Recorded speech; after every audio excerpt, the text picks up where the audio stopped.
Ben merci. Merci François. Merci aux artisans du changement. Merci à l'Université de Nantes de m'accueillir. Et merci à vous. Merci à vous toutes. Merci à vous tous d'être là ce matin. Merci de vous être arrêtés. C'est un mot qui est devenu tellement important dans ma vie.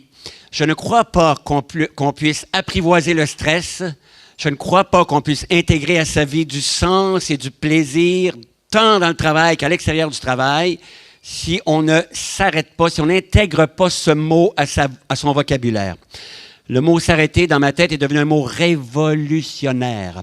Ça prend à mes yeux une certaine dose de courage à notre époque pour s'arrêter. Et pourtant, il est absolument impossible d'apprivoiser le stress si on n'inscrit pas dans sa journée quelques moments d'arrêt. Je ne parle pas de s'arrêter une journée, 2 jours, une semaine, un mois. Je parle de s'arrêter 1 minute de temps à autre pour observer ce qui se passe dans notre tête.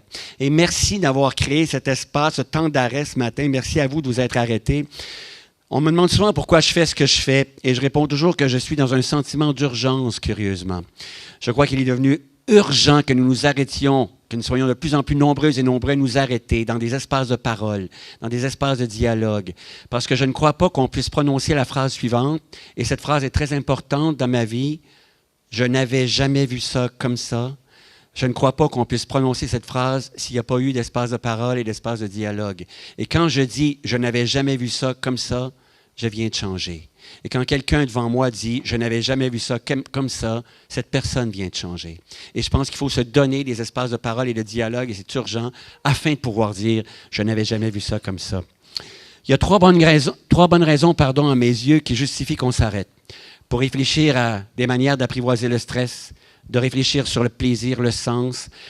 Vous savez, ça fait 30 ans que je soigne des personnes qui ont craqué dans leur travail. Mon objectif, c'est de les accompagner dans un retour dans un travail. Le même, un autre, peu importe, mais que ces personnes-là puissent travailler à nouveau.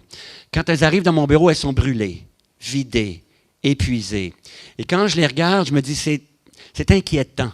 Parce que quand ces personnes ont commencé à travailler, elles étaient passionnées. Elles avaient choisi un métier. Elles étaient littéralement...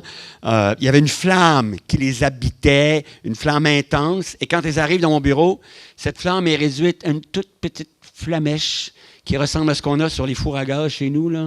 On appelle ça le pilote, là. C'est grand comme ça. Et puis, je me dis, mais qu'est-ce qui s'est passé? Et ça m'inquiète toujours d'avoir un enseignant, une enseignante chez qui la flamme est presque éteinte. Parce que je me dis, si la flamme est éteinte dans cette personne, de quoi cette personne a-t-elle l'air dans les yeux de 30 bouts de chou qui la regardent? Et la même chose chez un soignant ou une soignante. Je me dis, de quoi ça a l'air un soignant et une soignante chez qui la flamme est éteinte dans les yeux d'une personne soignée? C'est donc important de trouver le moyen de garder la flamme allumée. Et c'est ce dont on va parler ce matin. 3 bonnes raisons qui justifient qu'on s'arrête pour réfléchir à des manières de garder la flamme allumée, d'apprivoiser le stress, de garder l'intérêt, la passion. Première bonne raison, pour prévenir des problèmes de santé. J'ai un ami médecin qui m'a dit il y a quelques années, et à chaque fois que je parle de ça, j'ai toujours un frisson. Je me dis, ça se peut pas qu'un médecin me dise ça, et pourtant il m'a le bel et bien dit, il m'a d'ailleurs répété il n'y a pas longtemps. Il m'a dit, Serge, je ne crois pas au lien qui existe entre ce qui se passe dans notre tête et la manière dont notre corps réagit. J'ai dit, mais d'où tu sors, toi? Il dit, j'ai jamais vu de preuve scientifique qui démontrait ça. Es-tu capable de me le prouver? J'ai dit, avec plaisir. Je savais qu'il détestait parler en public. Pour lui, faire une conférence, c'était un cauchemar. Mais il n'avait pas le choix. Il fallait qu'il le fasse de temps à autre. Alors, je lui ai simplement posé la question suivante. Se pourrait-il que la demi-heure qui précède le moment où tu dois faire une conférence, tu ailles plus souvent à la toilette? Et il dit, oui, pourquoi? J'ai dit, c'est quoi la différence entre cette demi-heure-là et les autres demi-heures de ta vie? Se pourrait-il que ce soit quelque chose qui se passe dans ta tête, qui t'amène à aller plus souvent à la toilette? J'ai dit, imagine s'il fallait que tu donnes une conférence tous les jours, dans quel état serait ta vessie et ton intestin après quelques années? Il dit, j'avais jamais pensé à ça. J'ai dit, il était temps. Tout le monde ici, on connaît des personnes qui, en période de stress intense, vivent des problèmes de peau, de digestion, d'insomnie. C'est extrêmement clair. Il y a un livre magnifique qui a été écrit par un psychiatre français. On l'a malheureusement perdu il y a 3 ans, David Servan-Schreiber. c'est un best-seller, Guérir. Il fait la preuve 1 + 1 = 2 des liens qui existent entre ce qui se passe dans notre tête et la manière dont notre corps réagit. Je viens de vous parler du corps. J'aimerais maintenant vous parler de la manière dont on se sent. Il est impossible, à mes yeux, de parler de santé à notre époque si on ne parle pas de la manière dont on se sent. On traverse beaucoup de crises dans cette société, mais il y en a une qui m'interpelle particulièrement. Le journal La Presse, un journal très important au Québec, en première page, en juillet 97, c'est pas hier, première page de la section économie. Ça m'a jeté par terre parce qu'on n'est pas dans le carnet santé, on est dans la section économie. On disait qu'au début des années 80, moins de 2% des prestations d'invalidité de longue durée dans les milieux de travail étaient associées à des troubles psychiques. Moins de 2% au début des années 80. En 97, au Québec, on approchait des 40%. Je suis allé dans des organisations au cours des derniers mois, on est rendu à 70%, 80%. Ça monte sans arrêt. Je veux dire, la pire des réactions qu'on pourrait avoir devant ça, ce serait de se mettre la tête dans le sable. « Oh, le temps rangera bien les choses, ça va s'arranger tout seul. » Moi, je ne crois pas ça. Je crois qu'il est devenu urgent qu'on s'arrête, qu'on réfléchisse, qu'on comprenne ce qui se passe pour colmater cette hémorragie-là. Si on ne trouve pas le moyen d'apprivoiser le stress pendant la journée, bien sûr, on va transporter ce qu'on vit avec soi à l'extérieur du travail. Et la crise dont je parle actuellement, qu'on le veuille ou non, touche toutes les couches de la société. Elle rejoint même nos enfants. Ma petite nièce avait 3 ans. Elle est rentrée de la garderie un soir et elle a eu une phrase que j'ai trouvée absolument terrible. À 3 ans, elle a dit « J'ai vraiment eu une grosse journée aujourd'hui. Hein? » Je me disais, il me semble que quand j'avais 3 ans, je ne tenais pas ce genre de discours. Hein? Ça m'a tellement impressionné que je me suis penché vers elle. J'ai dit, raconte-moi donc ça, cette journée-là. Ben, je vous avoue que quand elle a eu terminé, moi aussi, je trouvais qu'elle avait vraiment eu une grosse journée. J'ai parlé de ça dans une école. Il y a une enseignante qui est venue me voir à la pause. Elle m'a pris le bras comme ça. Elle m'a dit, ça m'a profondément touché quand vous avez parlé de votre nièce. J'ai un petit bonhomme qui a 7 ans. Un matin, cette semaine, il m'a pris par la manche, puis il m'a dit, « Maman, j'ai quelque chose à te dire. » Et je vous rappelle, je suis enseignante. Il m'a dit, « Maman, je souffre beaucoup de stress quand je vais à l'école. » Encore là, je me disais, quand j'avais 7 ans, je ne connaissais pas le mot stress. Et c'est normal, parce que quand j'avais 7 ans, et je ne suis pas si vieux que ça, le mot stress n'était à peu près pas utilisé sur la planète. Il y avait un individu qui s'intéressait au stress en rapport avec les humains sur la planète quand j'avais 7 ans. Il s'appelait Hans Selye. Il travaillait dans un laboratoire à l'Université de Montréal. Il passait ses journées à stresser des rats et bien du monde, ça a l'air. Mais c'est la seule personne qui s'intéressait au stress en rapport avec les humains quand j'avais 7 ans sur la planète. Aujourd'hui, on rentre dans n'importe quelle librairie. Il y a des rayons entiers de livres consacrés au stress. Les magazines populaires, il y a des articles là-dessus chaque mois. Ça se vend. Il s'est passé quelque chose. Maman, je souffre beaucoup de stress quand je vais à l'école.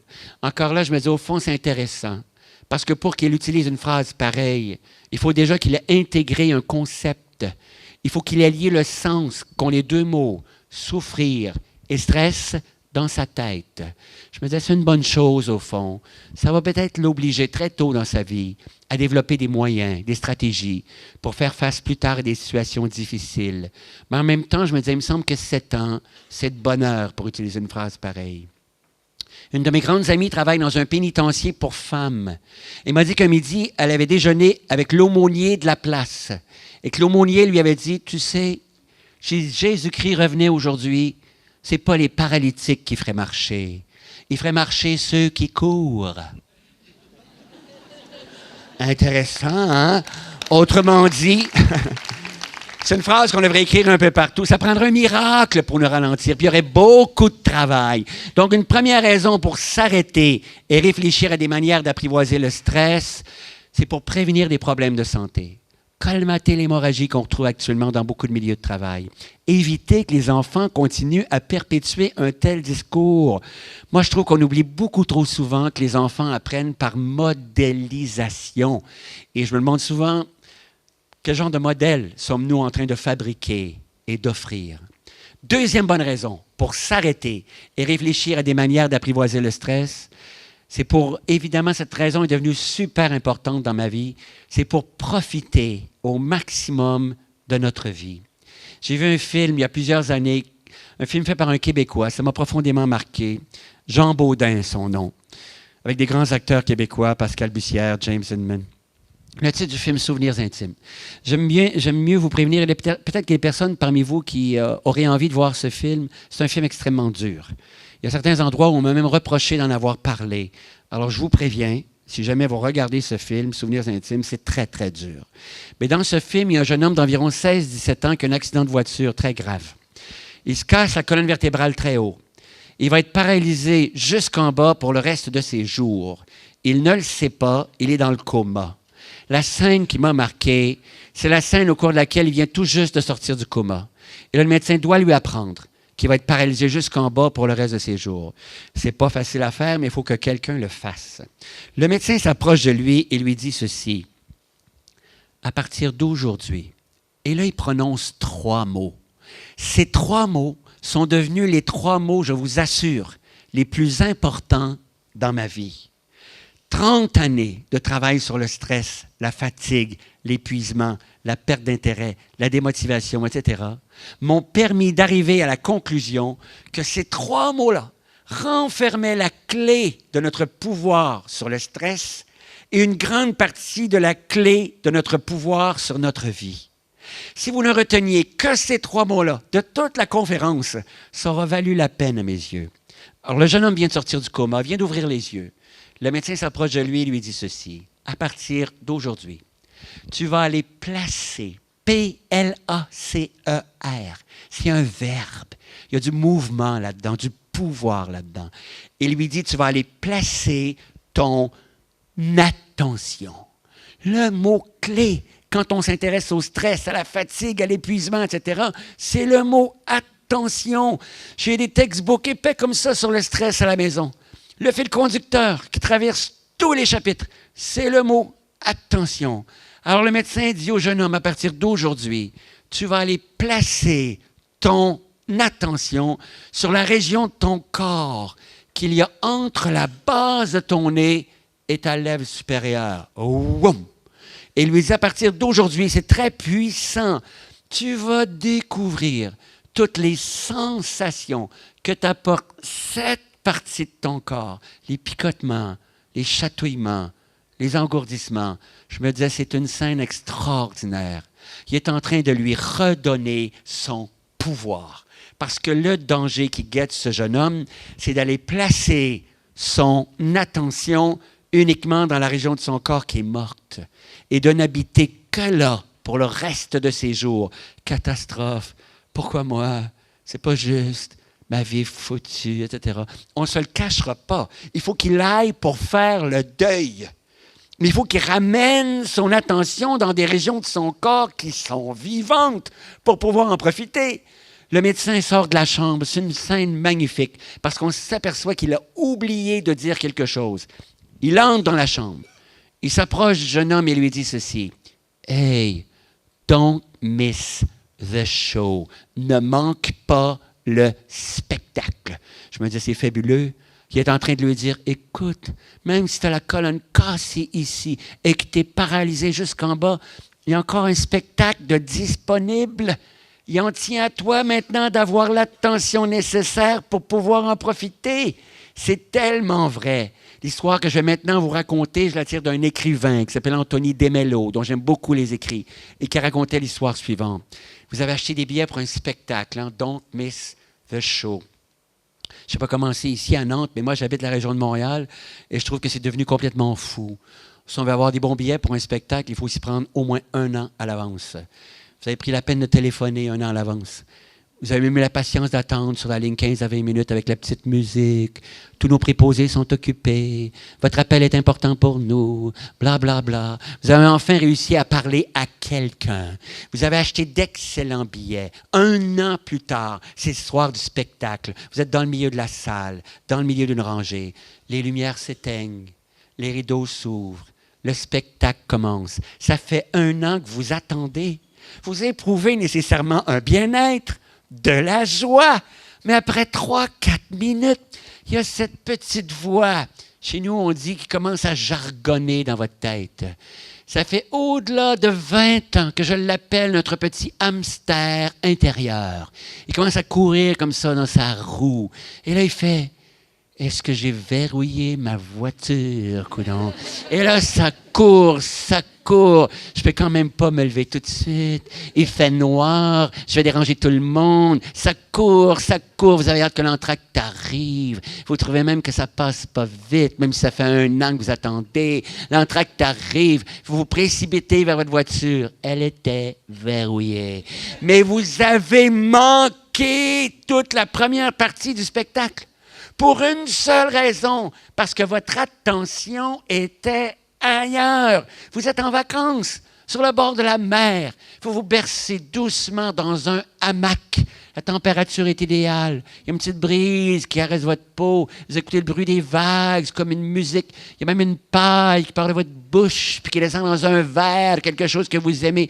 Et là, en vacances, sur le bord de la mer, dans un hamac, le petit hamster commence à courir. Il fait, je recommence à travailler dans 3 jours. Comprenez-vous? Immédiatement, c'est le syndrome du ballon boule. Le ballon dans l'estomac et la boule dans la gorge. Pourtant, c'est la même température, le même hamac, la même brise, les mêmes vagues, la même paille. Qu'est-ce qui s'est passé? Une seule chose. C'est là où est rendue votre attention. C'est une question fondamentale. Plus je vieillis, plus je trouve que le spectacle, il est court. J'ai perdu un très grand ami. Un gars que j'ai connu, j'avais 14 ans. On était restés extrêmement liés. Sa sœur est mariée avec mon frère. Ses parents sont des amis de mes parents. On passait toutes les fêtes de Noël ensemble. Au Québec, on dit toute la gang. Il y a quelques années, je suis allé à Québec faire une conférence. J'avais de Montréal, quand même 2h15 de voiture. Et il m'avait toujours dit, Serge, j'aimerais tellement ça t'entendre en conférence, mais il ne savait jamais à donner. Ce soir-là, au début de la conférence, il ne me l'avait pas dit. Je le vois entrer dans le fond de la salle avec sa conjointe. Pour moi, c'est une surprise. Je suis rempli de joie. À la fin de la conférence, on s'est vus, on s'est serrés dans les bras. On s'est même fixé un rendez-vous pour manger ensemble peu de temps après. La fin de semaine qui a suivi, il est allé marcher dans une montagne près de Québec, ça s'appelle le Mont-Sainte-Anne. C'était le début du mois d'octobre. Il faisait beau. Il y avait encore plein de couleurs dans les arbres. Il est tombé 3 fois sans raison. Il est allé passer des examens. On a découvert chez lui un cancer au cerveau. Quand j'ai appris ça, je lui ai écrit pour lui dire à quel point j'étais bouleversé. Il m'a répondu ceci. Si tu savais la signification que vient de prendre pour moi un rayon de soleil. J'oublierai jamais ça. Il me disait que tout à coup, le plus possible, son attention allait être sur le spectacle. Mais pourquoi faut-il attendre d'avoir le nez sur le mur pour prononcer une phrase pareille? Il avait toujours rêvé d'avoir un aquarium à l'eau salée. Je ne savais pas que ça existait, ça, moi, les aquariums à l'eau salée. J'ai appris ça à travers lui. J'ai entre autres appris que c'est très compliqué. Il faut que ça fonctionne pendant au moins 2 semaines avant d'être capable de mettre un poisson dedans. Parce qu'il faut que ça s'équilibre, la chimie, le pH. Bon. Alors, à chaque fois que j'allais à Québec, j'allais lui rendre visite, bien sûr, parce que je ne savais pas pour combien de temps il y en avait. Un soir, j'arrive chez lui, je suis très étonné parce que sa conjointe me dit qu'il n'est pas là. Je suis étonné parce que j'ai appris dans la semaine qui a précédé que la tumeur avait atteint la moelle épinière et qu'il avait paralysé. Alors, je suis étonné qu'il ne soit pas là. Mais là, sa conjointe m'explique qu'un ami qu'on a en commun est allé avec lui au pet shop l'aider à acheter son premier poisson. Alors, je décide de l'attendre. Là, il y a une image que je n'oublierai jamais. Il est assis dans sa chaise roulante comme ça. Il a la tête comme celle d'Humpty Dumpty, tellement il prend des médicaments. Et il a le poisson dans un sac comme ça. Et là, il me regarde et il me dit « Je suis devenu bébé, hein? » J'ai dit « Pas dans ma tête. » Et là, il faut déposer le sac dans l'eau et attendre 45 minutes pour que les températures s'équilibrent avant de libérer le poisson. J'ai passé 2 heures devant l'aquarium à regarder le poisson. Au bout de 2 heures, j'ai dit « Écoute, il faut absolument que je parte. » Il a prononcé une phrase tellement forte, c'est le plus bel héritage qu'il pouvait me laisser. Il a dit ceci, « Serge, au cours des 2 dernières heures, je n'avais plus de maladie. » Il est mort 2 mois plus tard. 0 stress, cancer au cerveau. Et ce n'était pas du déni. Il faisait tout ce qu'il fallait. Chimiothérapie, radiothérapie. Pourquoi 0 stress? Parce que toute son attention était complètement sur le spectacle. Le hamster était au repos.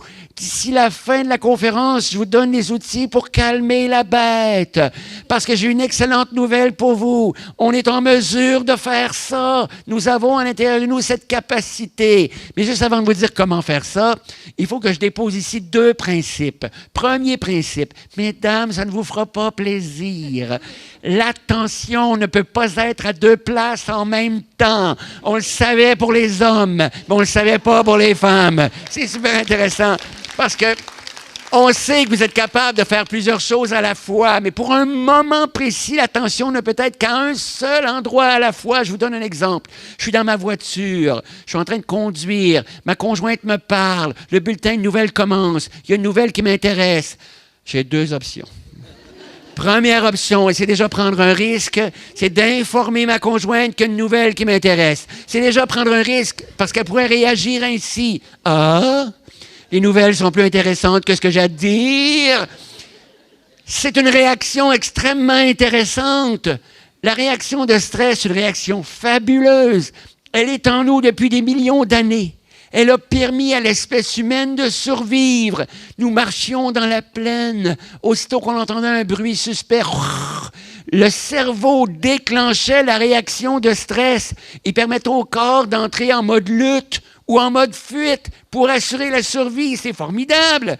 Aujourd'hui, et ça, Mathieu Ricard nous raconte ça, il suffit pendant qu'on parle que quelqu'un en face de nous fronce les sourcils pour que le cerveau déclenche la même réaction que dans la plaine il y a des millions d'années.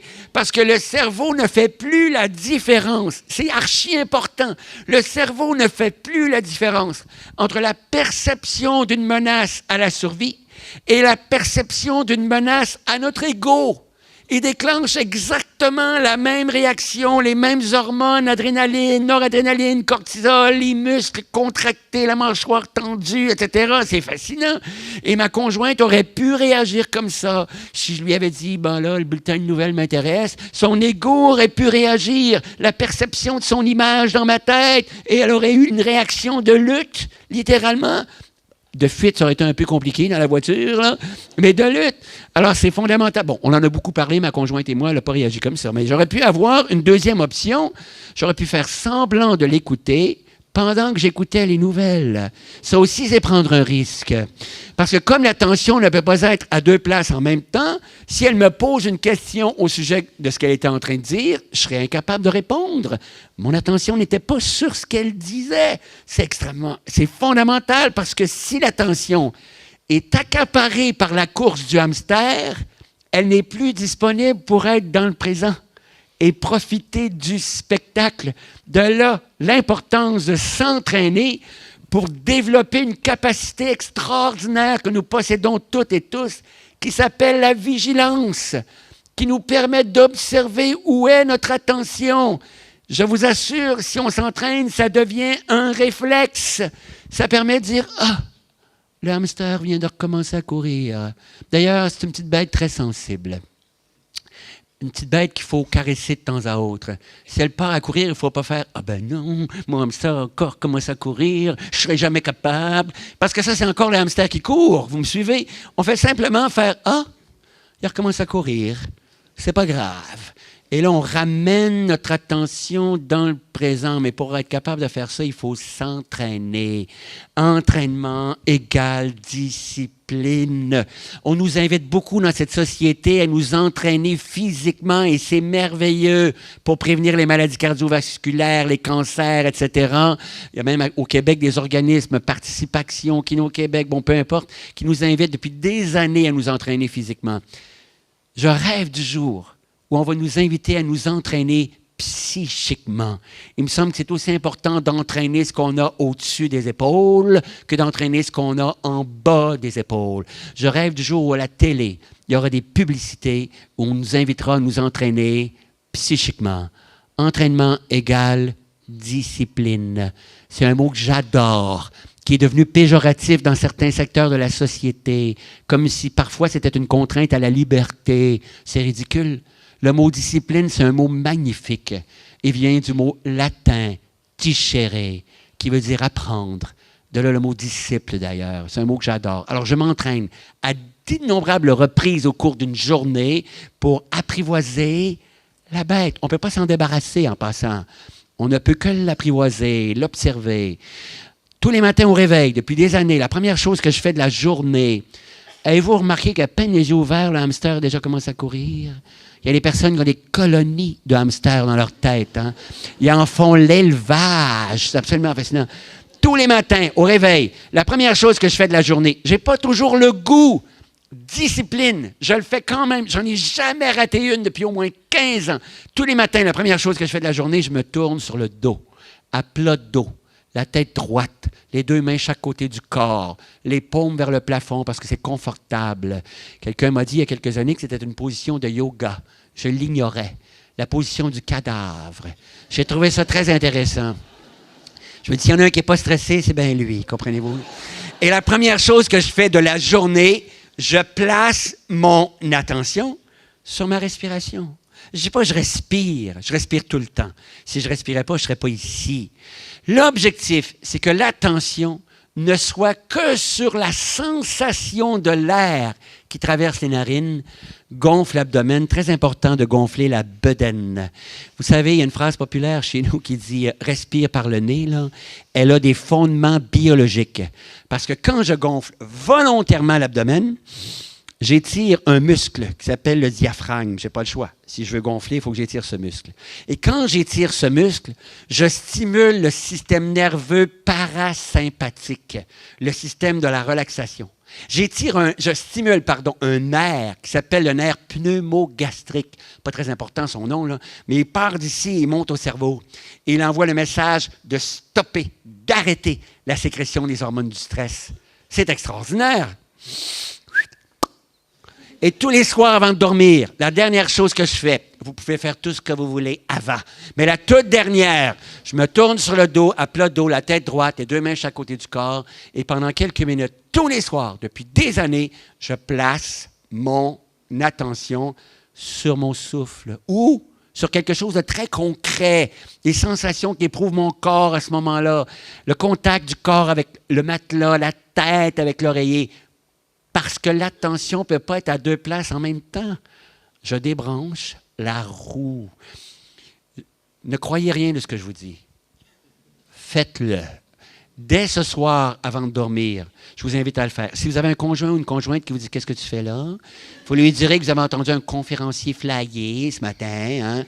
Flyer, ça veut dire qu'il était un peu fou ce matin et qui vous a invité à faire ça. Il pourrait l'inviter à le faire aussi. Ça fait du bien quand on le fait ensemble. Ça aussi, c'est très intéressant. Vous l'essayerez ce soir. Vous allez vous rendre compte que ça ne fait pas 3 secondes que le hamster a déjà recommencé à courir. C'est la bête la plus difficile à apprivoiser qu'il y a jamais eu dans toute l'histoire de l'humanité. Si vous vous en rendez compte, vous venez de faire un pas de géant. Parce que la chose la plus difficile à faire, c'est de se rendre compte qu'il vient d'accaparer l'attention. Et à partir du moment où vous en êtes rendu compte, c'est pas grave. Vous ramenez votre attention sur quelque chose de concret. 3 secondes plus tard, il recommence à courir. J'ai oublié de faire ça ce matin. Je sais en faire demain. Ils viennent en fin de semaine. On n'est pas prêt. Qu'est-ce qu'on va servir? Ça n'arrête pas. Ça a été très utile d'ailleurs. Hein? Cette capacité est très utile. C'est cette capacité qui a aussi permis à l'espèce humaine de survivre, la pensée. Aujourd'hui, le défi, c'est de découvrir la différence entre les pensées utiles et les pensées inutiles. Celles qui génèrent une souffrance inutile, celles qui génèrent des maladies inutilement. Parce qu'il y a des pensées utiles, pleines de créativité. Mais plus on calme le hamster, plus on permet à la créativité d'apparaître, de s'exprimer, de faire l'inventaire des pistes d'action possibles pour sortir d'une situation difficile, complexe, etc. Donc, si c'est difficile, vous venez de commencer, ça fait 3 secondes, ça n'arrête pas de courir, je ne réglerai jamais ce problème-là, comment ça se... mon enfant, blablabla. Comptez jusqu'à 5 en inspirant. 1, 2, 3, 4, 5. Et comptez jusqu'à 5 en expirant. 1, 2, 3, 4, 5. 10 secondes. 10 secondes. Pourquoi ça fonctionne? Parce que l'attention ne peut pas être à 2 places en même temps. Alors, si vous êtes en train de compter, elle n'est plus accaparée par le hamster. Deuxième principe extrêmement important, le cerveau privilégie depuis des millions d'années de mettre l'attention sur ce qu'il perçoit comme une menace. C'est normal. Pendant des millions d'années, il fallait qu'on soit hyper vigilant par rapport à un changement dans la lumière, au mouvement des feuilles, au moindre petit bruit, pour pouvoir faire en sorte qu'on puisse assurer notre survie. Aujourd'hui, à d'innombrables reprises au cours d'une journée, le cerveau va essayer de vérifier s'il n'y a pas une menace quelque part à notre ego. D'ailleurs, en passant, chez nous, c'est comme ça, je ne sais pas ici, mais le bulletin d'information On nous présente constamment des mauvaises nouvelles et on utilise de petites phrases subtiles du genre, chez nous, je ne sais pas ici, ce qui est inquiétant, c'est. Ce dont il faut se méfier, c'est. Alors, dès que le cerveau entend ces mots, parce que quand il entend ce qui est inquiétant, c'est, il privilégie de mettre l'attention sur ce qu'il perçoit comme une menace. Alors, ça fait monter les codes d'écoute, c'est sûr. C'est incroyable. J'ai vu, moi, des gens choisir les nouvelles qu'on nous présentait et dire à des personnes qui présentaient des nouvelles, j'étais dans un studio de télévision, et non, c'est pas assez sérieux, ça. C'est pas assez inquiétant, ça. Simplement parce que, et c'est peut-être, ils ne savaient peut-être pas, la personne ne savait peut-être pas, c'est peut-être inconscient, mais la personne savait qu'il fallait présenter quelque chose que le cerveau percevrait comme menaçant. C'est fascinant. Ceci étant dit, comme le cerveau instantanément va vers quelque chose qui est menaçant, il faut développer la vigilance pour le ramener vers le réel, là où on peut construire, passer à l'action. Maintenant, troisième bonne raison pour s'arrêter et réfléchir à des manières d'apprivoiser le stress, c'est devenu à mes yeux une question de dignité humaine. Et pourquoi je vous dis ça? Moi, je vis dans une famille recomposée. J'ai très, très longtemps été un vieux garçon, un célibataire endurci. D'ailleurs, ma compagne trouve que j'ai encore beaucoup de caractéristiques, mais ça, c'est un autre problème. Je l'ai rencontrée, ça fait au-delà de 20 ans. Je pense qu'elle était contente de me rencontrer, mais sa fille, qui avait 7 ans, pas du tout.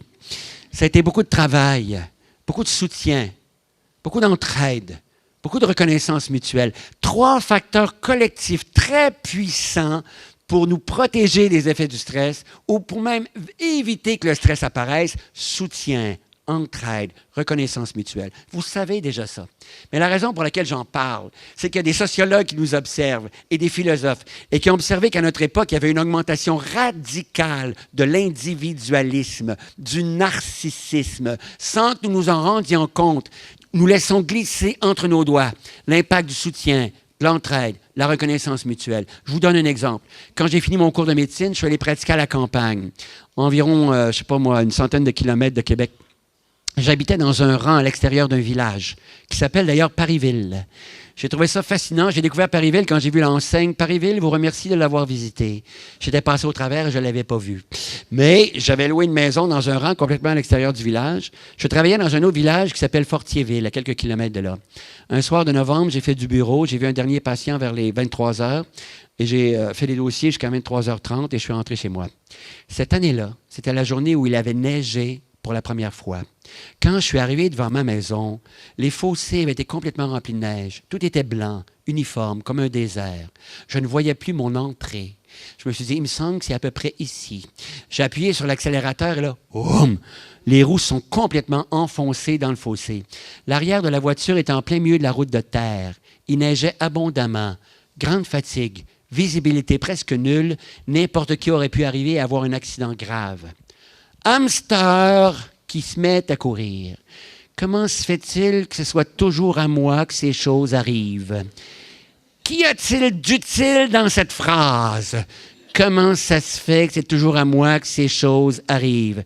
Si on s'est entraîné, la vigilance va apparaître, on va se rendre compte que le hamster est parti à courir, on va placer l'attention sur notre souffle, on va ouvrir une fenêtre de lucidité et on va pouvoir placer dans cette fenêtre l'inventaire des pistes d'action possibles. Première piste d'action, deuxième piste d'action, troisième piste d'action.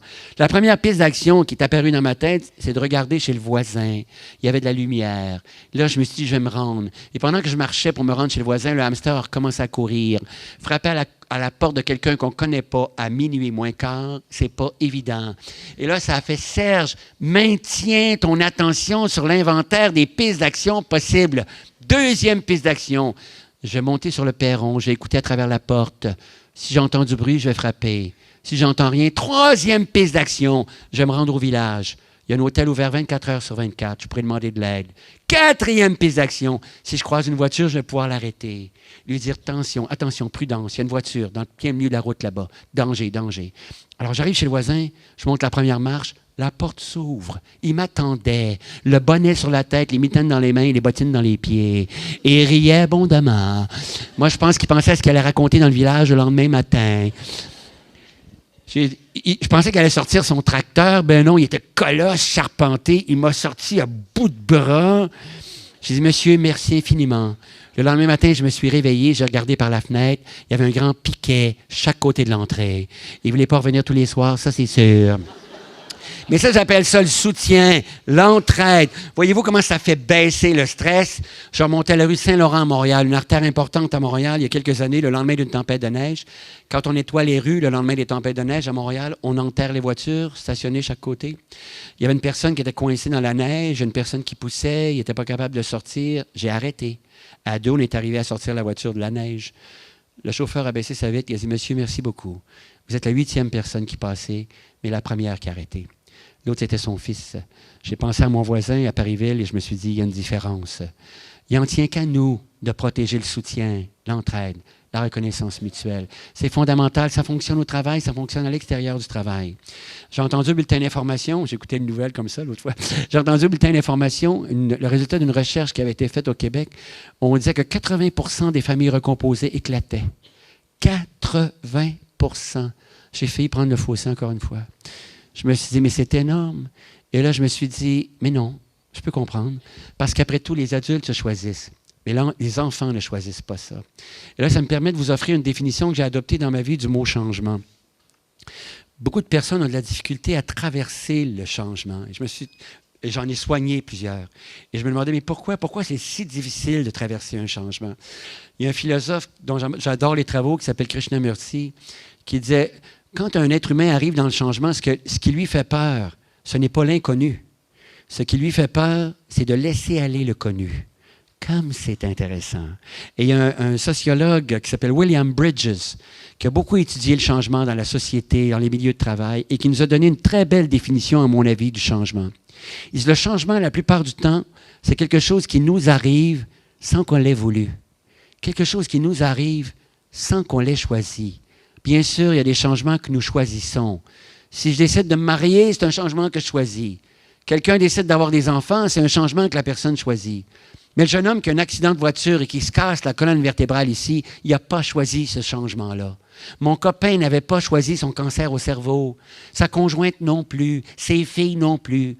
Ma conjointe et moi, nous nous sommes choisis. Mais sa fille n'avait pas choisi ça. À 7 ans, quitter son quartier, son école, ses amis, c'est énorme. Soutien, entraide, reconnaissance mutuelle, ça permet de passer au travers. Dans notre cas, d'ailleurs, ça a fonctionné. Il y a quelques années, cette petite fille de 7 ans était devenue une jeune femme de 17 ans. Au petit déjeuner, elle me dit, Serge, j'ai un travail à faire pour l'école sur la relation entre l'environnement et la dignité humaine. Je lui ai dit, mais c'est passionnant, c'est super intéressant. C'est pour quand ce travail-là? Elle me dit, après-midi! J'ai dit, j'imagine que tu veux un petit coup de main. Elle me dit, oui, s'il te plaît. Pourrais-tu me donner une petite définition de la dignité humaine? Question facile comme ça, en prenant un petit déjeuner. Heureusement, je venais de lire ce philosophe montréalais dont j'adore les travaux. Il s'appelle Charles Taylor. Et il nous a donné, à mon avis, la plus belle définition qui soit de la dignité humaine. Je ne crois pas qu'il va être possible d'égaler un jour en beauté cette définition. Et j'ai curieusement la croyance que si vous êtes ici ce matin, et je ne veux pas sortir le violon, tout le monde ici, sans exception, faut contribuer fortement à la dignité humaine. Et voici pourquoi. Taylor a dit, la dignité humaine, c'est ce qui fait que pour une personne, sa vie vaut la peine d'être vécue. Ce qui fait que pour une personne, sa vie vaut la peine d'être vécue. Notre fille me dit, mais qu'est-ce que tu veux dire? J'ai dit, regarde, on va prendre un exemple extrême. Imagine une personne qui est atteinte de la maladie d'Alzheimer, qui a de la difficulté à communiquer. Si elle a de la difficulté à communiquer, qu'est-ce qui va nous permettre de croire que sa dignité est préservée? J'ai dit, il me semble que c'est la manière dont on va s'y prendre pour lui parler, pour la toucher, pour la laver. J'ai dit, il me semble que c'est aussi ce qui va nous permettre de croire que malgré sa maladie, peut-être qu'à certains moments, sa vie vaut encore la peine d'être vécue. Compte tenu du genre de présence qu'on va lui offrir, de chaleur, de confort, etc. Moi, j'ai une croyance très forte. J'ai la croyance que notre époque est caractérisée par quelque chose qui nous distingue de toutes les époques qui nous ont précédés dans l'histoire de l'humanité. J'ai la croyance que tout le monde ici, sans exception, nous cherchons à en faire en sorte qu'au maximum, notre vie vaille la peine d'être vécue. Et pourquoi je dis que ça nous distingue de toutes les époques qui nous ont précédés dans l'histoire de l'humanité? Pour la raison suivante. Mes parents avaient aussi une croyance très forte. Et là, je ne veux pas porter de jugement sur cette croyance. Je me contente d'observer la réalité. Mes parents croyaient très fortement que le paradis, c'était à la fin de leur jour. Et ils croyaient aussi que le plus ils enduraient pendant, le plus il y aurait de chances d'y aller après. Il fallait gagner son ciel. C'était un dicton très répandu.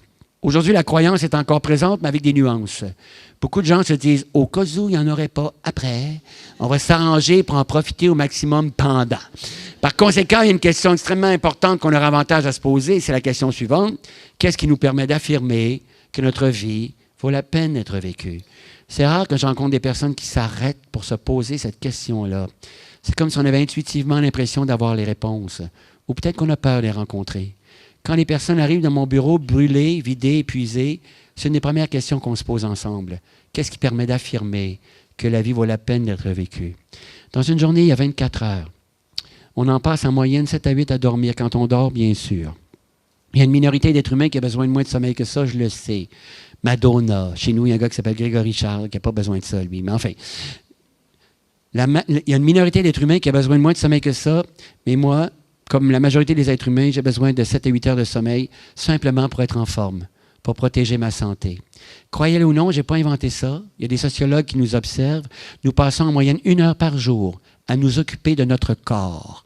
Ça veut dire quoi? Se laver, laver ses dents, passer la soie dentaire, le fil dentaire, aller à la toilette, se maquiller, se raser, se peigner. Quand on additionne toutes les minutes consacrées à ces activités-là, ça donne en moyenne 1 heure par jour. Il y a quelques années, j'ai fait une petite recherche pour évaluer le temps que ça prenait à notre fille.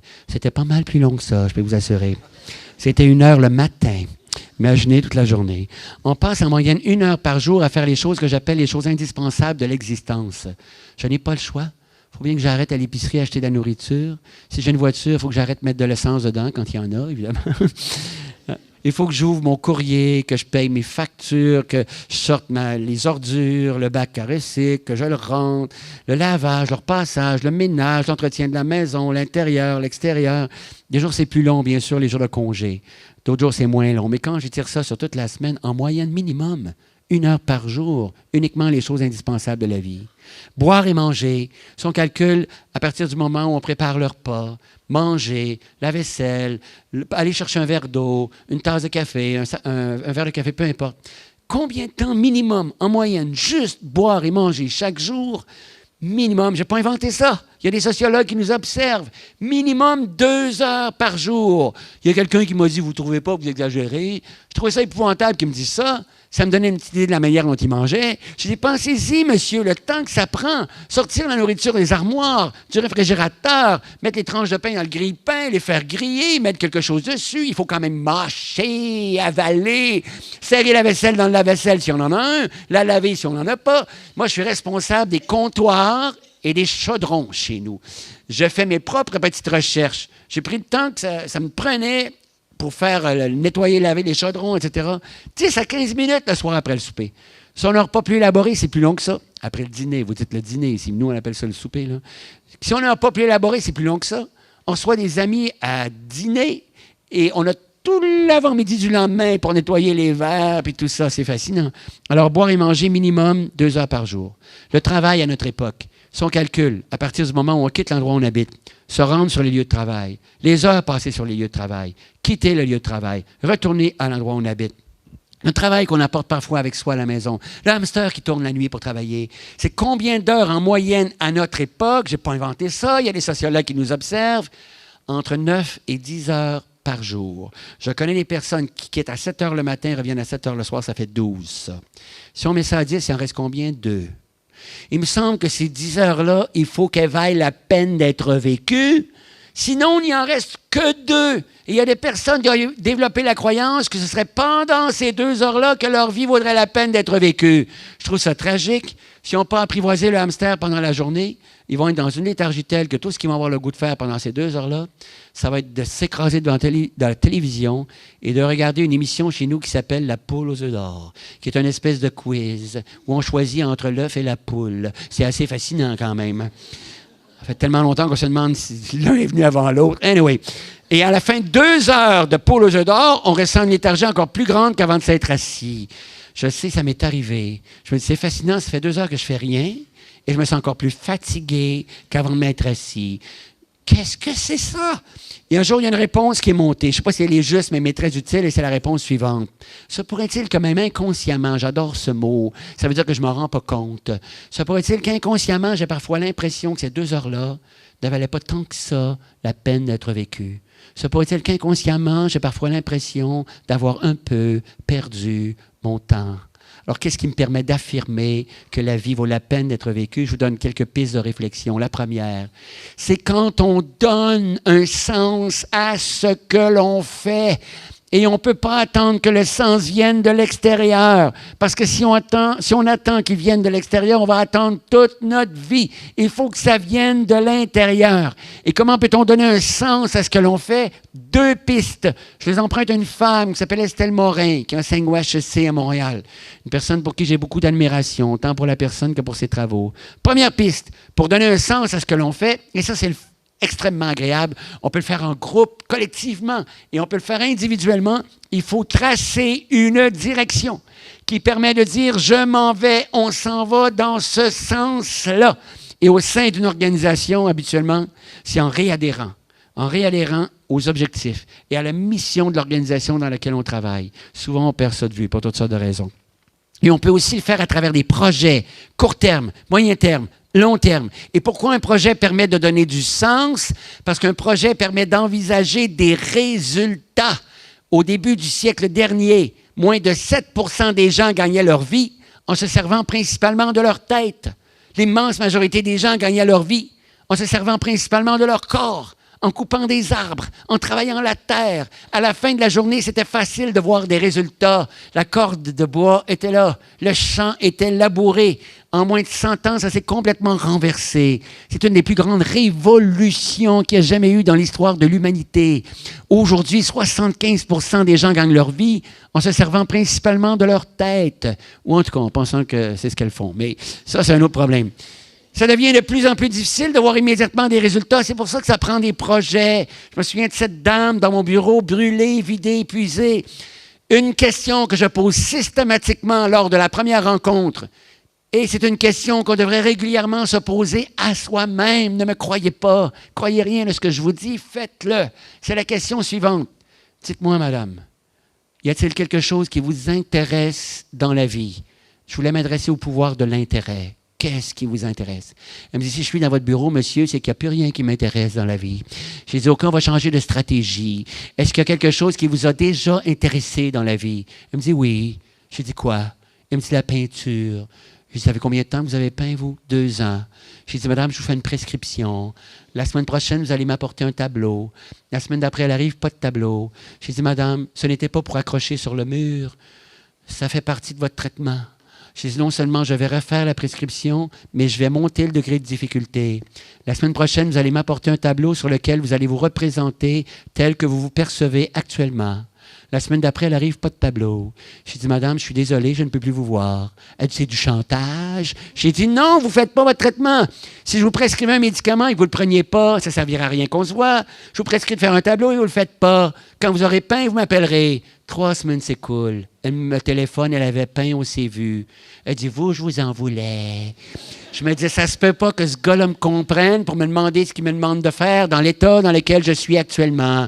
Elle dit, un soir, monsieur, j'étais assise dans mon fauteuil. Je regardais la toile blanche sur le chevalet et je me sentais comme un morceau de velcro accroché à un autre morceau de velcro.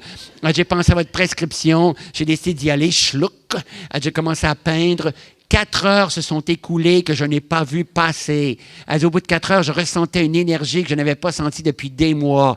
Je me suis dit, le maudit, c'est ça qu'il voulait que je chante. J'ai dit, oui, madame, c'était un truc. Je vous ai donné un projet à court terme. L'objectif, c'était de vous permettre de reconnecter avec des ressources dont vous aviez oublié l'existence à l'intérieur de vous. C'était pour vous permettre de renouer avec l'estime de soi. C'est fondamental pour pouvoir apprivoiser le stress.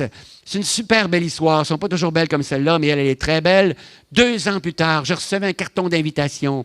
Elle faisait une exposition dans une galerie sur la rue Saint-Denis à Montréal. Elle avait retrouvé du sens. Deuxième manière de donner du sens. Toujours selon Estelle Morin, il faut établir ou maintenir une cohérence entre les valeurs que l'on porte et les gestes que l'on pose ou les décisions que nous prenons. S'il n'y a plus de cohérence entre les valeurs que l'on porte et les gestes que l'on pose, nous sommes dans une problématique de sens. Une des phrases qu'on entend le plus souvent au Québec, c'est la phrase suivante, « ça n'a pas de bon sens ». Qu'est-ce que ça veut dire? Ça n'a pas de bon sens. Maintenant, comment établir une cohérence entre les valeurs que l'on porte et les gestes que l'on pose? Il faut prendre un temps d'arrêt pour réexaminer constamment les valeurs que l'on porte, qui nous ont amenés à faire le choix d'un métier, par exemple. Il y a des individus dans cette société, et c'est terrible, qui posent des gestes en cohérence avec leurs valeurs, et ce sont des gestes horribles.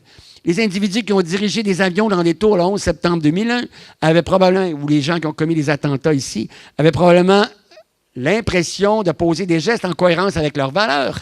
Le problème, il est dans la définition des valeurs. Il faut élargir ça au maximum. Moi, une valeur qui m'aide beaucoup, c'est la suivante. Humblement contribuer au bien commun, mais de façon la plus large possible. Et si on arrive à faire ça, on va trouver du sens. Maintenant, comment maintenir une cohérence entre les valeurs et les gestes? Il faut trouver un équilibre entre le défi et les limites. Les deux sont importants. L'être humain a besoin d'avoir des défis. Si je n'ai pas de défis, je ne découvrirai jamais mes capacités, mon potentiel, mes ressources. Ce n'est pas assis dans mon salon que je vais découvrir ça. C'est dans le défi. Je soigne des personnes à la retraite présentement. Des personnes qui me disent « ça fait 3 ans que j'ai pris ma retraite, je ne me sens pas bien, je les vois. » Et en les écoutant, je m'aperçois que leur conception de la retraite, c'était un hamac avec une bière. Après 6 mois de hamac, ils font des plaies de hamac. Ces personnes-là ne sont plus en contact avec leur potentiel, leurs ressources, leurs capacités. On travaille autour de l'intérêt. Dites-moi, est-ce qu'il y a quelque chose qui vous intéresse? Rien. On va trouver quelque chose qui va vous intéresser. Et à partir du moment où l'intérêt réapparaît, elles sortent du piège, de l'ennui, du vide, de la détresse psychologique. Beaucoup de gens attendent que l'intérêt apparaisse avant de se mettre en mouvement. Erreur. L'intérêt apparaît pendant qu'on se met en mouvement. Ça, c'est très, très, très important de faire la distinction. Et la détresse psychologique qui apparaît dans le vide, l'ennui, il y a autant de stress à être sous-utilisé qu'à être surutilisé. J'ai vu ça chez des jeunes aussi, dans un hôpital à Montréal, l'hôpital Sainte-Justine, un hôpital pour enfants. Je suis allé donner un coup de main à l'équipe qui travaille en hémato-oncologie, s'occupe donc d'enfants atteints de cancer. Il y a une jeune infirmière, 20-21 ans, qui m'a dit une phrase terrible. Il y avait des jurons québécois. Bon, vous allez les entendre. Ils enregistrent ça, c'est effrayant. Il y avait des jurons québécois, mais c'est elle qui les a dit, je les ai enregistrés. Elle dit, moi, tabarnak, je ne suis pas Mère Teresa. S'il faut que je travaille 10 minutes de plus, ils vont me payer. Puis là, il y a toute une série d'autres jurons qui se sont succédés. J'ai dit, bon, elle a appris à mettre des limites, mais elle n'a pas encore compris le lien profond qui existe entre le bonheur et l'engagement. C'est fondamental. J'ai eu la chance d'entendre un homme qui s'appelle Bernard Voyer, qui a grimpé les plus hautes montagnes de la planète. Et il m'a jeté par terre. Il a dit que ses capacités, son potentiel, il a découvert ça en grimpant les montagnes, pas assis dans son salon. Mais il a raconté une chose, d'ailleurs très d'actualité. Il a dit que la première fois qu'il a grimpé l'Everest, il est arrivé à un endroit où on leur a dit « il faut qu'on arrête ». Il y a des gens qui ont crié « on est presque rendu ». On dit « oui, mais le temps vient de changer. Le vent vient de se lever, il faut qu'on redescende ». Moi, je crois que cette fois-là, ça a pris plus de courage pour accepter de redescendre que ça en aurait pris pour continuer. Ça faisait des années qu'il se préparait. Il n'avait pas décidé de grimper l'Everest la veille. Il n'avait pas dit « on va-tu prendre une bière en haut demain matin ». C'est pas comme ça que ça se passe. Cette zone-là, sur l'Everest, on l'appelle la zone de la mort. Il y a plein de cadavres, des personnes congelées en parfait état. Elle serait trop compliqué de les redescendre, ça fait qu'on les laisse là. Je me dis ça, c'est fascinant. Ce sont des personnes qui étaient à un stade de leur vie où avaient une décision très difficile à prendre. Choisir entre continuer ou respecter leur humanitude. Et je vais vous parler quelques instants de notre humanitude. Chez moi, il y a une pièce qui me sert de bureau. Ça m'a longtemps servi d'endroit où j'emmagasinais les documents que j'avais reçus et que je n'avais pas eu le temps de lire. Je faisais des piles partout par terre. Un soir, je me rends compte que pour me rendre à ma chaise de travail, il fallait que j'enjambe les piles et que je fasse attention à là où je déposais les pieds. Parce que si j'en accrochais une, c'était l'effet domino. Il y avait un ordre là-dedans. Je suis le seul à le connaître, mais il y avait un ordre là-dedans. Je me suis dit, il faudrait que je fasse le ménage. La fin de semaine suivante, j'avais rien au programme. J'ai super, en fin de semaine, je fais le ménage. Le vendredi soir, je me couche de bonne heure. Excellente nuit de sommeil. Je me lève tôt le samedi matin, bonne douche, bon petit déjeuner. Je m'en vais chercher mes boîtes de papier recyclé, mes sacs verts. J'arrive devant la pièce, je la regarde et je suis soudainement saisi d'une fatigue extrême. Là, je me suis dit, je ne savais pas que j'étais fatigué comme ça. Je le ferai demain matin. Le lendemain matin, j'arrive devant la pièce. Encore la grande fatigue. J'ai dit, coudonc, je vais prendre des vacances. J'ai pris 3 semaines. Les 2 premières, je me suis reposé. Au début de la 3e semaine, j'ai dit, c'est le temps d'aller dans la pièce. J'arrive devant la pièce. Encore la grande fatigue. J'ai dit, fatigué, pas fatigué, j'y vais. J'entre dans la pièce. Au hasard, sur une pile, je prends un premier document. Je commence à lire ça. Je me dis, c'est tellement intéressant. Je le dépose à côté. Je m'en vais sur une autre pile. Je prends un autre document. Je pensais que je l'avais perdu. Je suis assez content. Je l'ai retrouvé. Je le dépose par-dessus le premier. Ça faisait 10 minutes. J'avais une pile épaisse comme ça, rien dans les boîtes de papier recyclé, rien dans les sacs verts. Là, je me suis dit, j'ai un problème. Quand on a le goût d'accélérer, c'est le moment où jamais, où on doit s'arrêter. 1 minute, je rêve du jour sur cette planète. Nous allons nous arrêter 1 minute par heure. On est là devant l'ordinateur. Les mails rentrent. Bidding, bidding, le hamster part. Qu'est-ce qu'il veut, lui, encore?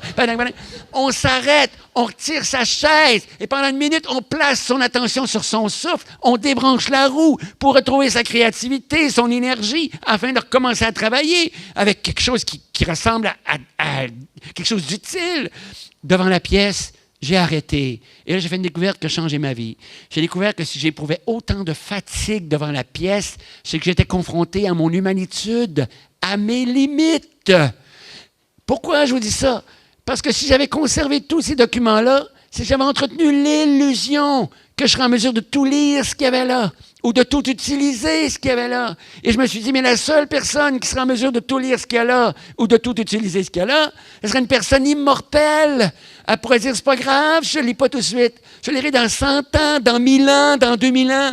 J'ai constaté que j'étais confronté au temps que j'ai à ma disposition sur cette planète, que même si je vivais 100 ans, ça ne suffirait pas pour me permettre de tout lire ce qu'il y avait là, compte tenu de tout ce que j'ajouterais d'ici à ce que j'ai 100 ans. Impossible! Et là, j'ai découvert l'importance d'apprivoiser mon humanitude. Jamais auparavant dans l'histoire de l'humanité, ce n'est jamais arrivé que nous ayons à ce point été sollicités par des choses intéressantes. Jamais. Quand j'étais à Québec, enfin, il y a 3 chaînes de télévision, le 4, le 5, le 11. Aujourd'hui, avec le câble, chez nous, on a un minimum de 40. J'ai un ami, il y a une soucoupe sur son toit, il y en a 300. Il m'a dit que bientôt, il y en aurait 1200. 1200 chaînes de télévision. Il m'a dit qu'un soir, pour le plaisir, il s'est assis devant son téléviseur avec la télécommande, puis il a pitonné les 300 postes en arrêtant juste assez longtemps dans chaque poste pour savoir ce qui était programmé. S'il a pris 1h30, il n'avait pas regardé un seul programme. Sur 300, il aurait pu en rencontrer au moins 10 d'intéressants. Il y a encore un problème. Il ne peut pas aller voir les 10 en même temps, mais il est aujourd'hui capable de faire quelque chose que j'étais incapable de faire quand j'étais enfant. Il est capable d'en enregistrer 3 pendant qu'il en regarde un 4e. Il y a une femme qui m'a dit, c'est tellement vrai, monsieur, j'ai à la maison des boîtes pleines de toutes les cassettes des émissions que j'ai enregistrées pour le jour où j'aurai le temps de les regarder. J'ai dit, oubliez ça, madame, les cassettes, ça fait longtemps que c'est dépassé. Au début de la guerre en Afghanistan, tous les soirs, après le dîner, il y avait une émission à 19h sur une chaîne qui s'appelle RDI avec un homme qui s'appelle Pierre Maisonneuve, dont j'adore les travaux ici. Mais je regardais ça presque tous les soirs, je trouvais ça passionnant. Mais un soir, je suis devant l'écran de télévision, puis je me dis, mais qu'est-ce que c'est ça? En haut à droite, il y a Maisonneuve qui interviewe 3 experts. Je suis ça, ça demande toute mon attention. De l'autre côté de l'écran, il y a des images de l'Afghanistan. En bas, il y a la nouvelle de la journée qui défile. Dans un coin, il y a un petit carreau avec le dollar, la bourse, l'or. Là, je me dis, comment est-ce que neurologiquement, je peux être capable de tout pogner ça, moi, là? Il faut être 2. Il y en a un qui lit, puis l'autre qui écoute. Après ça, on a le temps, on peut s'en parler. Et je n'ai pas encore parlé d'Internet. 24 heures sur 24, on peut aller dans des sites intéressants. Les grandes bibliothèques du monde, les grands musées du monde. Attention, je suis très heureux d'être né à cette époque où je suis à ce point sollicité par des choses intéressantes. Mais j'ai découvert qu'il y avait un piège qui nous guettait terrible. Nous sommes piégés par notre génie. C'est un piège que nous avons nous-mêmes fabriqué. Nous avons fait exploser les limites dans l'environnement. Nous sommes passés de 3 chaînes à 1200 et nous sommes tombés dans le piège de croire qu'on avait fait exploser les limites à l'intérieur de nous. On a encore juste 2 yeux, 2 oreilles, 2 mains, 2 pieds. Ça prend le même temps lire un livre. Ça prend le même temps regarder un film. Ça prend le même temps écouter une autre personne. Une des plus grandes sources de stress qui existent actuellement dans cette société, c'est la suivante. Nous voulons tout faire, tout voir, tout savoir, tout avoir, tout être, tout de suite, tout le temps, tout en même temps. On ne reconnaît plus notre humanitude. Notre ego a peur. Que va-t-on penser de moi si je ne sais pas ça? Quelle allure je vais avoir si je ne sais pas ça? Blablabla. Bla, bla, bla. C'est fascinant, cette histoire-là. Il y a un pays qui s'appelle la Malaisie. On s'y nourrissait autrefois de viande de singe. On avait trouvé une manière extraordinaire pour les capturer. On prenait une noix de coco. On coupait la partie supérieure de la noix de coco. On vidait le lait. On mettait des grains de riz dans le fond de la noix de coco. On attachait une ficelle chaque côté. On suspendait la noix de coco après les branches d'arbres et les piquets de clôture. Les singes accouraient, ils voulaient avoir le riz. Là où c'était subtil, c'est que l'ouverture de la noix de coco était juste assez grande pour laisser pénétrer une main dans cette position-là. Les singes découvraient ça, entraient la main dans la noix de coco. Mais là, s'ils voulaient avoir le riz, ils n'avaient pas le choix. Il fallait qu'ils ouvrent la main. Ils saisissaient le riz. Mais un coup qu'il y avait le riz dans la main, ils étaient incapables de sortir. Et là, il se passait quelque chose de fascinant. Ils s'énervaient, ils se fâchaient, ils criaient. S'il y avait un cerveau humain, on aurait entendu quelque chose de genre « ça va finir par sortir ». Tout ce qu'ils auraient eu à faire pour sauver leur vie, c'est de lâcher le riz. C'est une phrase que je prononce personnellement plusieurs fois par jour. Serge, lâche le riz.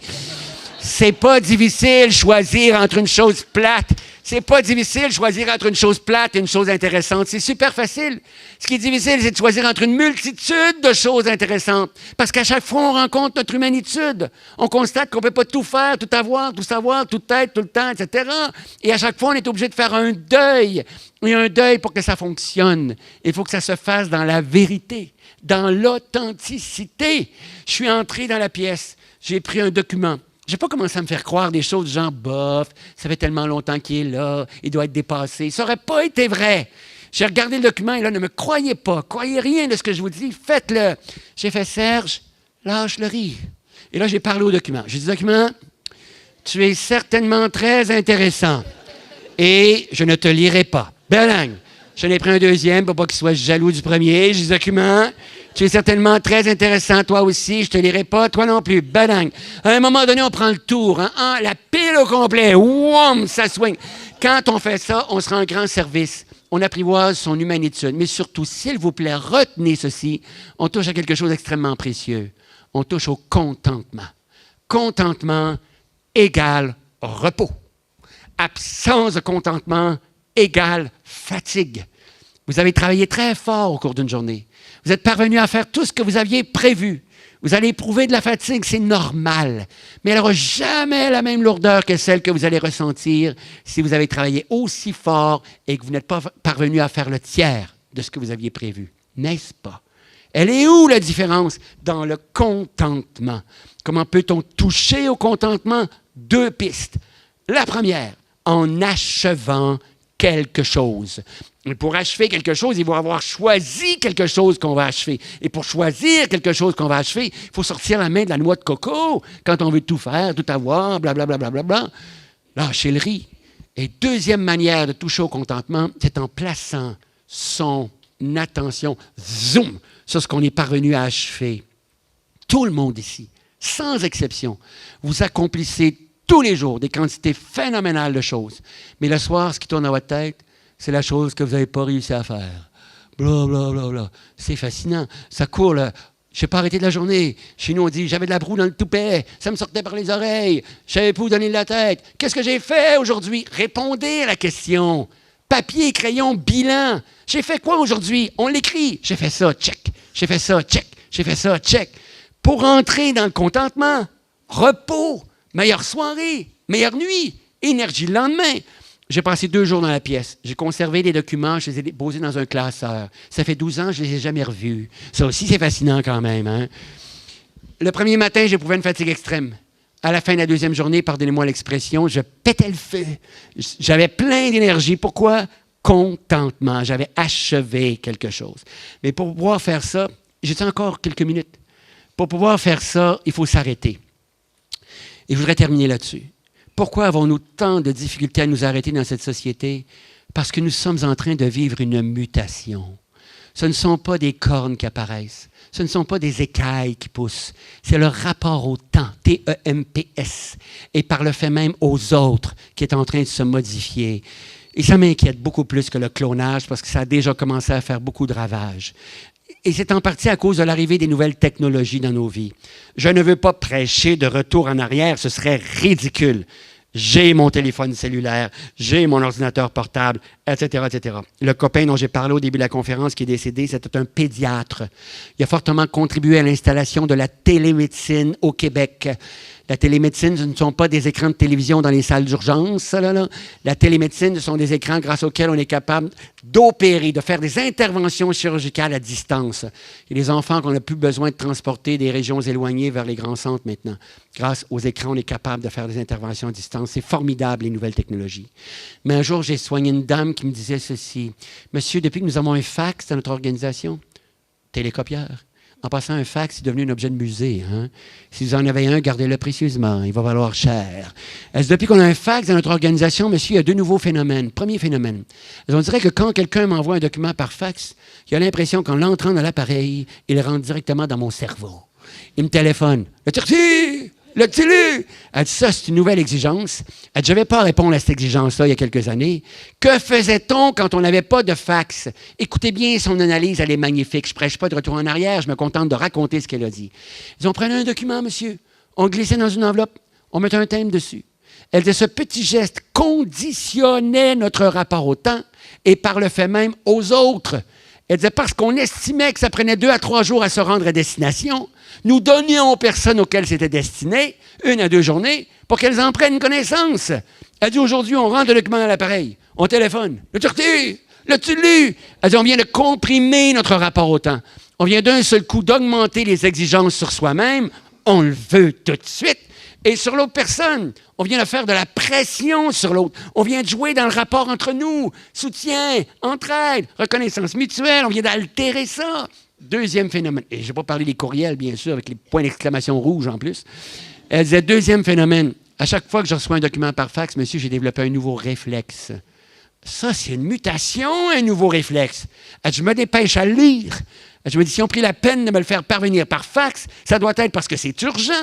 Je l'écoutais parler, j'étais rempli de honte. Je me disais, mais c'est de moi dont elle parle. Assez que quand elle est sortie, j'ai failli demander combien je lui devais pour la consultation. Mais je me suis dit, à partir de demain matin, ça va changer. À partir de demain matin, je reprends mon pouvoir sur ma vie. Je réharmonise mon rapport au temps et aux autres. Pas avec de la pensée magique, avec des gestes concrets, passage à l'action. La première chose que j'ai décidé de faire il y a plusieurs années, tout le monde disait, t'es fou, tu feras pas ça, t'es malade. Je dis, oui, je vais le faire. Je vais reprendre mon pouvoir sur ma vie. Je vais réharmoniser mon rapport au temps et aux autres. La première chose que j'ai essayé de faire il y a plusieurs années au Québec, c'est de faire un effort particulier pour arrêter sur les feux jaunes. Là, j'ai appris plein de choses. D'abord, qu'il faut toujours vérifier dans son rétroviseur pour être sûr qu'il n'y a pas quelqu'un trop proche en arrière. J'ai appris aussi beaucoup de choses sur le comportement humain, surtout sur le langage non verbal. Mais je m'étais dit, je vais traîner un livre avec moi. Ça, c'est une mutation. J'étais rendu au stade où je voulais rentabiliser les feux rouges. Je me disais, si j'arrête sur le feu jaune, je vais prendre le livre, je vais lire 2 paragraphes. À la fin de l'année, j'aurai lu un livre au complet. J'ai jamais eu le temps de prendre le livre, de l'ouvrir, de trouver où j'étais rendu. Ça klaxonnait en arrière. Je me suis dit, ben voyons donc, je pensais que c'était plus long que ça. Un feu rouge. J'ai décidé de faire un projet de recherche. J'ai la chance d'avoir sur ma montre un chronomètre. Je ne me sera pas compliqué. Chaque fois que je vais arrêter sur le feu jaune, je vais appuyer sur le chronomètre, le bouton, il va partir. Quand ça va devenir vert, je vais appuyer sur le bouton, il va arrêter. Quand j'aurai le temps, je ferai la lecture. Je me suis mis à avoir du plaisir à faire ça. J'en ai fait des centaines. Je le fais encore de temps à autre aujourd'hui. Il y a 2 mots qui apparaissent dans ma tête. Vigilance, conscience. J'ai eu un choc profond. J'ai découvert qu'en moyenne, je sais, il y en a des plus longs. Mais il y en a aussi des plus courts. J'ai découvert qu'en moyenne, ça durait 30 secondes. Je me suis dit, mais c'est fascinant parce que toutes les personnes qui m'ont envoyé des signaux non-verbaux, il faut quand même se placer dans un état particulier pour envoyer les signaux non-verbaux. Pour sauver 30 secondes, s'organisent pour les perdre à la fin de leur vie. Parce que ça use, un état comme ça use. Mais là, je me suis mis à observer ça à d'innombrables endroits. Si vous ne faisiez que ça à partir d'aujourd'hui, vigilance, conscience, je vous le garantis, signé en bas de la page en 3 copies, votre monde changerait. Et peut-être que notre monde changerait. J'arrive dans un édifice du centre-ville à Montréal un matin, 22 étages, je suis au rez-de-chaussée. Je viens d'appuyer sur le bouton de l'ascenseur. La petite lumière est allumée, une flèche verte. Je recule, il arrive une autre personne, à fond sur le bouton comme ça. J'ai fait, ben voyons donc. Je ne savais pas que ça faisait descendre les ascenseurs plus vite. Puis là, je me suis dit, imaginons un instant que ça ferait descendre les ascenseurs plus vite, ce qui arriverait aux personnes qui seraient déjà dans l'ascenseur. Ça, c'est le culte contemporain du moi. Moi.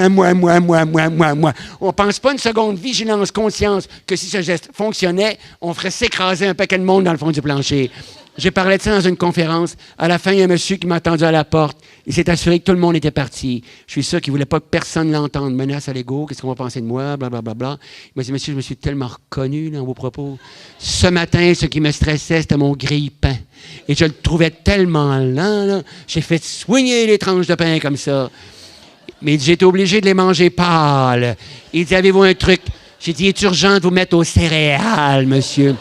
Mon père avait 74 ans. Après un souper de famille, il était debout devant le micro-ondes. Il tapait du pied comme ça. Il disait qu'il est lent, ce micro-ondes-là. Il est en train de se faire bouillir de l'eau pour se faire une tisane pour relaxer. J'ai dit, regarde, papa, on va s'asseoir tous les deux devant le micro-ondes et on va calmer nos hamsters. Il me dit, je suis sûr que ton micro-ondes est plus vite que le mien. J'ai dit, papa, on fera quand même pas une course de micro-ondes, là. J'ai dit, pense une seconde à ce que tu viens de dire et qui est lent, ce micro-ondes-là.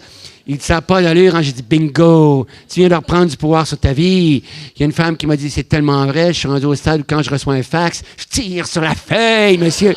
Le pire, c'est que ça modifie les rapports que nous avons les uns et les unes avec les autres. Vous êtes au supermarché avec votre petite poussette, vous attendez dans la rangée à la caisse. Tout à coup, votre tour arrive. C'est le moment où la gérante vient faire la caisse, elle vient changer le rouleau, où il y a quelqu'un qui ouvre son porte-monnaie, commence à compter ses pièces. Et là, ça part dans la tête. Comment ça se fait que c'est toujours à moi que ça arrive?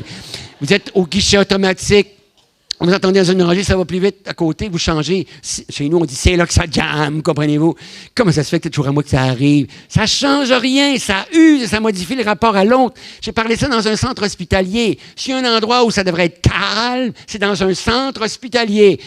Jamais dans l'histoire, l'énergie a été à ce point nerveuse dans les centres hospitaliers. C'est absolument fascinant. Alors, j'avais parlé de ça. J'y retourne la semaine d'après. Il y a une femme qui arrive face à moi et qui me dit, j'ai pensé à vous cette semaine. Ça me fait toujours plaisir. J'ai dit, ah bon?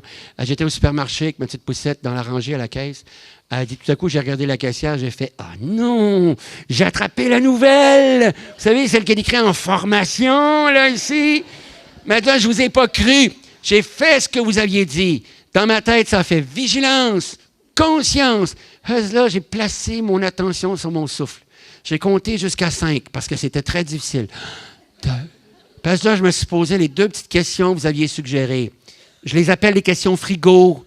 On devrait les coller sur la porte de son frigo pour les voir souvent, afin qu'elles imprègnent notre neurologie. La première, à qui je fais mal? Là?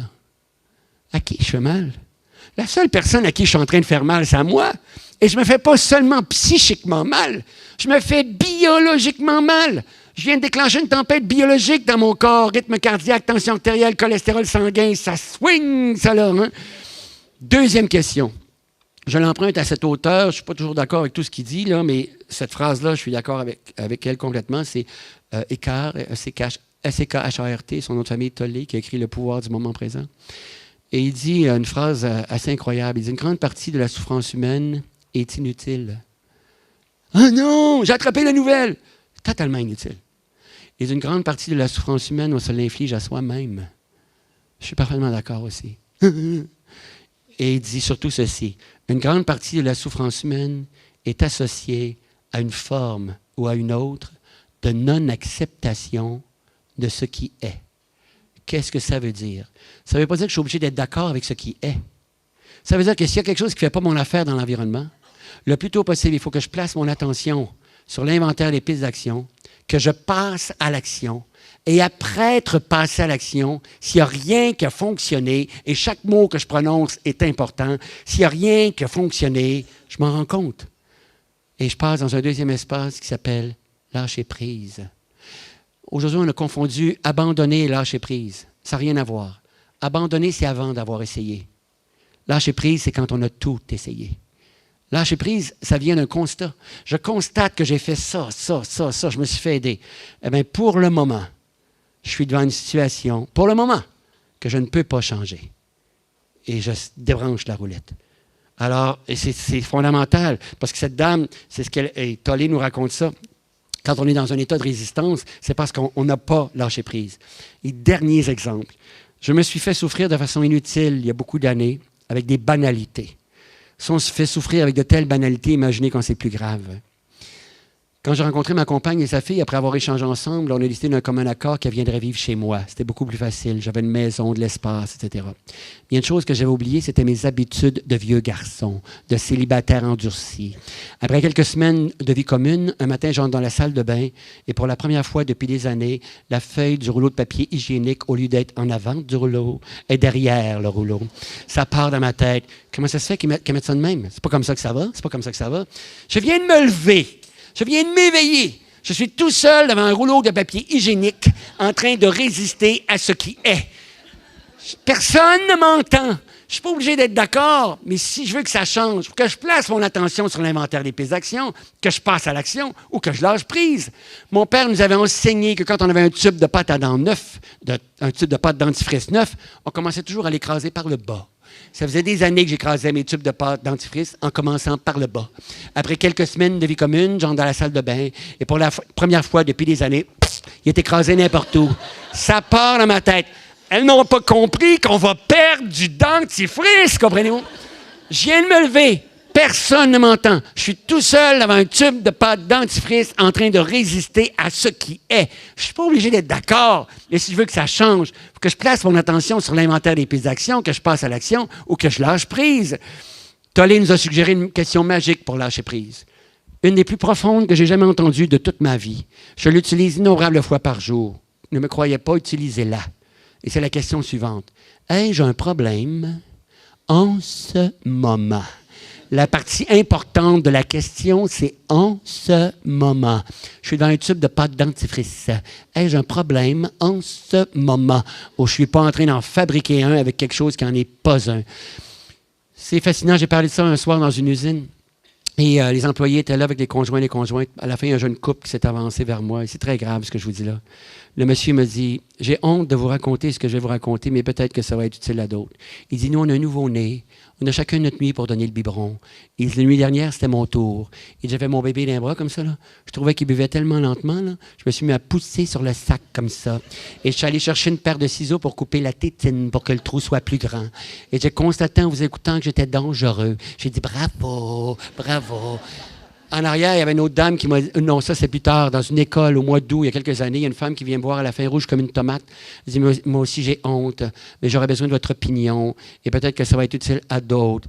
Elle dit, moi j'ai un petit bout de chou, monsieur, tous les matins, l'habiller, c'est l'enfer. Il met ses pantalons, son chandail.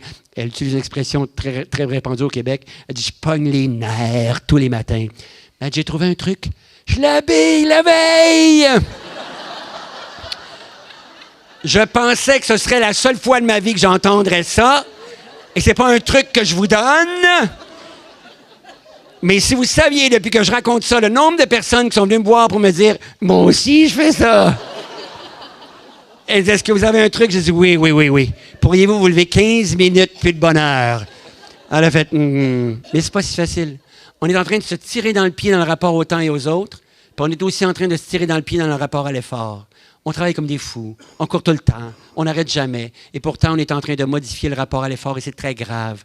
Quand j'étais enfant, si je voulais changer les chaînes de télévision, il fallait que je me lève de ma chaise pour tourner la roulette. Je me rassoyais. Si ça ne faisait pas mon affaire, même s'il y avait juste 3 chaînes, il fallait que je me relève, que je retourne la roulette. J'apprenais malgré moi que pour obtenir ce que je voulais, il fallait que je fasse un effort. Aujourd'hui, il y a des enfants qui naissent avec une télécommande. Ils sont dans le berceau avec le mobile au-dessus, boum, boum, boum, boum. Il y a une femme qui m'a dit, c'est tellement vrai, monsieur, ma fille de 7 ans depuis sa naissance, les seules chaussures qu'elle a eues, c'est des chaussures avec du velcro. Schluck, schluck. Elle est frustrée, stressée, parce qu'il faut qu'elle fasse une boucle et elle trouve que ça prend trop de temps. C'est très grave. Impossible de traverser toute une existence sans avoir à faire des efforts. Si ce n'est que pour apprendre. Parfois, c'est pour se sortir du lit le matin. Ne me croyez pas. Croyez rien de ce que je vous ai dit. Faites-le. À qui je fais mal? J'ai un problème en ce moment. Sans direction, cohérence avec les valeurs. C'est fondamental. Et surtout, surtout, don't miss the show. Merci beaucoup pour votre attention. C'est fini. Merci à vous.